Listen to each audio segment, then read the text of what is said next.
Welcome to another segment of the Purposeful Career Planning Program. And this time we are looking at, making a purposeful career plan in the context of your career inclination. And this is still under the Know Yourself category. We want to say if you are making a purposeful career plan, you must know yourself. Start with yourself. Discover yourself. Do you know that there are so many people out there who don't even know who they are? They don't know how they are wired for their career. When they are making a career choice, they tell themselves, I want to make a lot of money. And I want to choose a career that so-and-so chose, and so-and-so is making money. So if I choose it, I'll also make as much money as they are making. That's wrong thinking. If it is purposeful career choice planning, you start with yourself. And in this segment, we want to look at how you are wired for your career. Oftentimes, I've heard the question asked, particularly for children, what do you want to do when you grow up? And I want to say the purposeful career question is not what do you want to do when you grow up, but the purposeful career question is how are you wired for your career? And we want to look at how you can discover how you are wired for your career.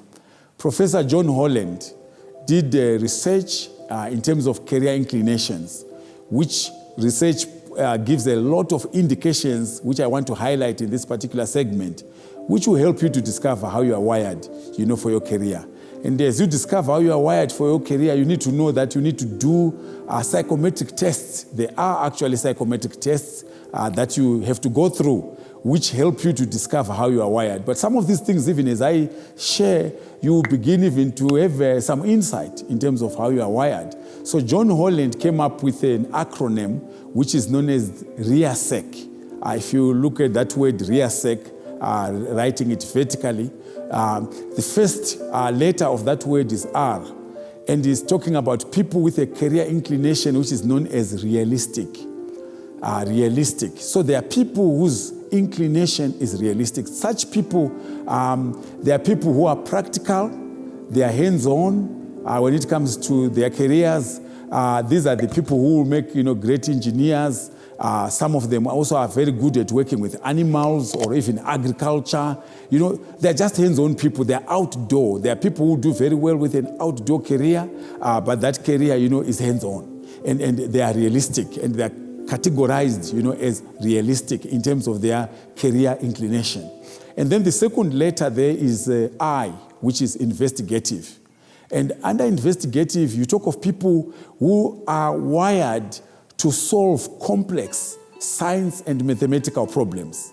And normally these are people that, even in terms of the academics, they are very good at science. They are very good at mathematics. And what tends to happen is a lot of such people end up being pushed to do medicine, because what a lot of people do is when they see a person who is good at science and maths, the assumption that is often made is that they should be a doctor, or follow any such career. But these people who are investigative, they are great thinkers. They do very well behind the scenes. Their career is not to work with people, but they're great thinkers. They want to solve, like I've said, complex mathematical or scientific problems behind the scenes. And so if you put them, and I have a number of such examples of people who ended up, as doctors because of that thing, because they were good at science and maths, and they're frustrated because they're not meant to work with people. The third one is A, and A stands for artistic. So there are people who are wired in an artistic manner. These ones are the people who really today are dominating, the entertainment industry. They are creative, they are artistic. Some are even artistic in terms of their writing, some in terms of performance, and you talk of filming, all those fall under that. They are artistic, some are designers, they are very, very good, and it just shines through. And they've got that inclination, that creativity, that imagination, that just, informs the way they operate. And it is important that when you talk of this career, like I said, people who are in the entertainment industry generally, fall under, this career cluster. But people are wired that way. You cannot see a celebrity who is doing so well, for example, in music, and to just say, I want to be a musician as well. If you're not wired that way, it won't work.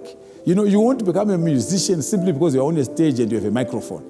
It must be inside of you. And then, you create platforms to choose a career, that is linked, to the way you are wired. The fourth career inclination is represented by the letter S, which stands for social.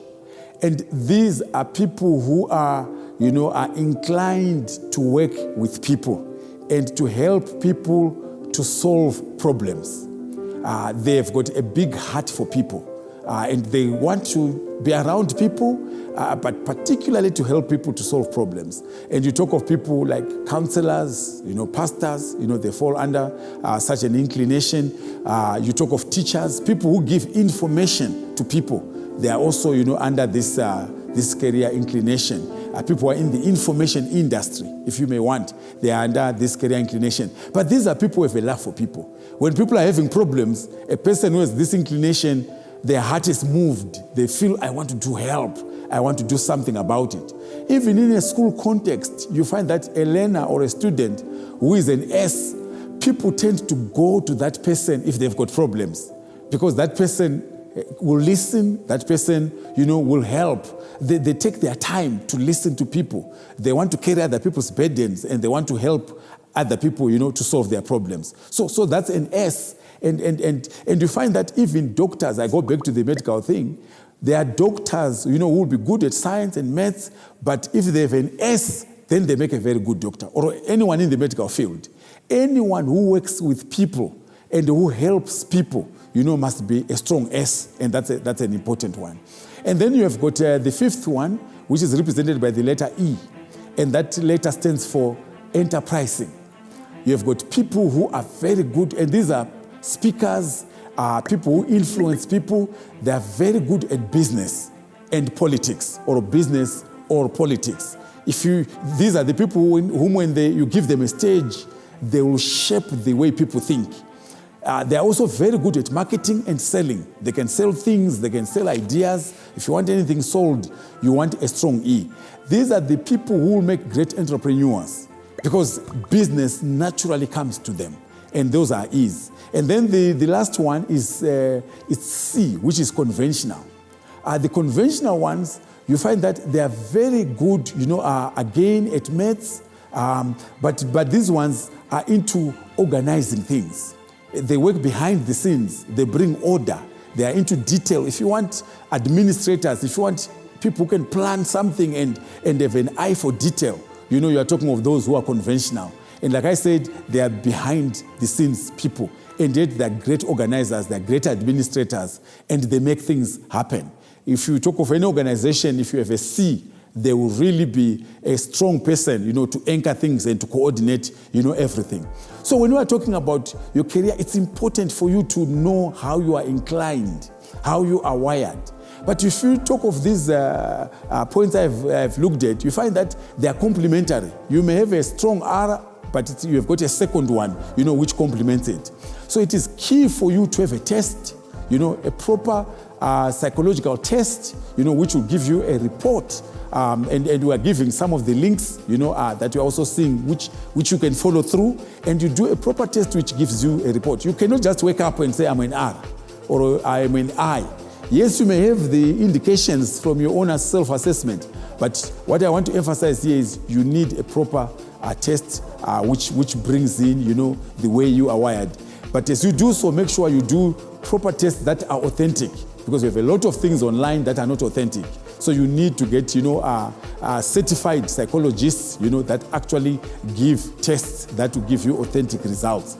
And as you do that, remember, this will help you to choose a career that is purposeful. So remember, you were born for a purpose, and you are meant to choose a career that will bring you lasting success and satisfaction.